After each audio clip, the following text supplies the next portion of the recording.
Hi అండి, అందరూ ఎలా ఉన్నారు? బాగున్నారా? ఈరోజు మన వీడియో వచ్చేసి బగారా రైస్ ఆలు కుర్మా ఎలా చేసుకోవాలో నా స్టైల్లో చూసేయండి. ఫస్ట్ స్టవ్ వెలిగించుకొని గిన్నె పెట్టుకున్నాను. దాంట్లో కొంచెం నెయ్యి, కొంచెం నూనె వేసుకున్నాను. దాంట్లో బిర్యానీ దినుసులు ఉంటాయి కదండి, హోల్ గరం మసాలా దినుసులు అవన్నీ వేసుకున్నాను. తర్వాత కట్ చేసి పెట్టుకున్న ఆనియన్స్, మిర్చి వేసుకున్నా.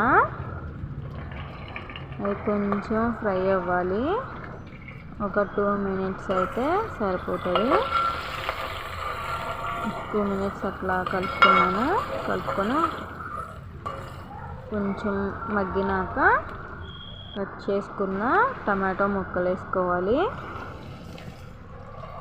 ఒక 2 టమాటాలు తీసుకున్నాను. 2 మినిట్స్ అవి కూడా మగ్గితే సరిపోతుంది. మరీ ఎక్కువ మగ్గనవసరం లేదు, కొంచెం అయితే మగ్గితే సరిపోతుంది. మనం వాటర్ వేస్తాం కదా, మళ్ళీ అట్లా చూడండి, ఇట్లా వస్తే సరిపోతుంది. అల్లం వెల్లుల్లి మిక్సీ పెట్టుకున్నా ఫ్రెష్గా, అదొక 2 స్పూన్లు అయితే సరిపోతుంది. చూడండి, 2 స్పూన్లు వేసుకున్నా. 2 స్పూన్లు అంటే మళ్ళీ చిన్న పెద్దగా ఉంది కదా అనుకుంటారు. నేను దాంట్లో 1.5 వేసాను. ఒకసారి అది కూడా తిప్పేసుకుని వేసుకున్నాక కొత్తిమీర, పుదీనా కూడా వేస్తున్నాను. మంచిగా కడిగేసి కట్ చేసి పెట్టుకున్నా. అవి కూడా వేసేసి ఒక 2 మినిట్స్ అది కూడా అట్లా మగ్గితే సరిపోతుంది.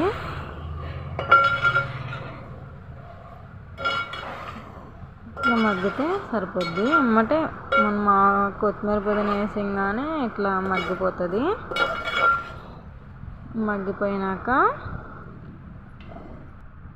రైస్ బాస్మతి రైస్ కాదండి, నేను మామూలు రైసే తీసుకున్నాను.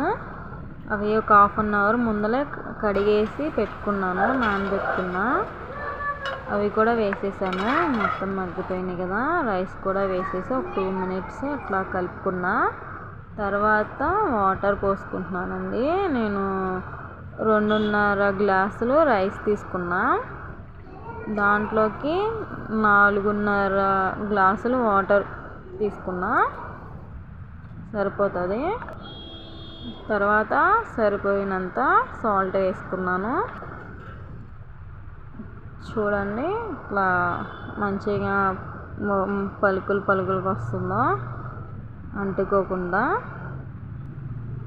తర్వాత పక్కన ఆలు కుర్మాకి పెట్టుకున్నానండి. కొంచెం ఆయిల్ వేసేసి మూగలు పెట్టుకున్నా. కొంచెం ఆయిల్ వేసేసాను. ఒకటి బిర్యానీ ఆకు వేసా, ఆనియన్ వేసాను. అవి కొంచెం ఫ్రై అయినాక పసుపు వేసుకున్నాను. పక్కన 2 టమాటోస్ తీసుకున్నానండి. దాంట్లో చెక్క, లవంగా, ఒక 2-3 మిరియాలు తీసుకొని మిక్సీ పట్టుకున్నానండి. ఈ మగ్గినాక కూడా ఆనియన్ మగ్గినాక ఈ పేస్ట్ వేసేసుకున్నాను. అది కూడా కొంచెం పచ్చివాసన పోయి నూనె పైకి వచ్చే వరకు అట్లా ఫ్రై చేసుకోవాలి. తర్వాత కారం వేసుకున్నాను. తర్వాత పెరుగు కూడా వేసుకున్నాం, ఫ్రెష్గా ఉన్న పెరుగు. అది కూడా ఒక 2 మినిట్స్ అట్లా కలిపేసినాక సాల్ట్ వేసుకున్నాను కర్రీకి సరిపడా. తర్వాత బంగాళదుంపలు ఉడికించి పెట్టుకున్నాను, అవి కూడా వేసేసాను. బంగాళదుంప ముక్కలు వేస్తాం కదండి, అట్లా ఒక 2 మినిట్స్ అట్లా అవి కూడా కొంచెం కలుపుకుంటే అలా మొత్తం మసాలా అంతా మనకు పడుతుంది. పేస్ట్ వేసాం కదండి అంతా. తర్వాత మిక్సీలో మనం టమాటోలు పట్టుకున్నాం కదా, మిక్సీ పెట్టాం కదా, దాంట్లోనే వాటర్ పోసుకున్నాను. వేసి కర్రీకి సరిపడా వాటర్ వేసుకున్నా. అది కర్రీ ఉడుకుతుంది కదండి, దాంట్లో కొంచెం కొత్తిమీర వేసుకున్నాను. కొంచెం దగ్గరికి అయిపోతే సరిపోతుంది. మన వీడియోని ఎవరైనా ఫస్ట్ టైం చూస్తుంటే వాళ్ళు సబ్స్క్రైబ్ చేసుకోండి. Mahanya Goud, please subscribe.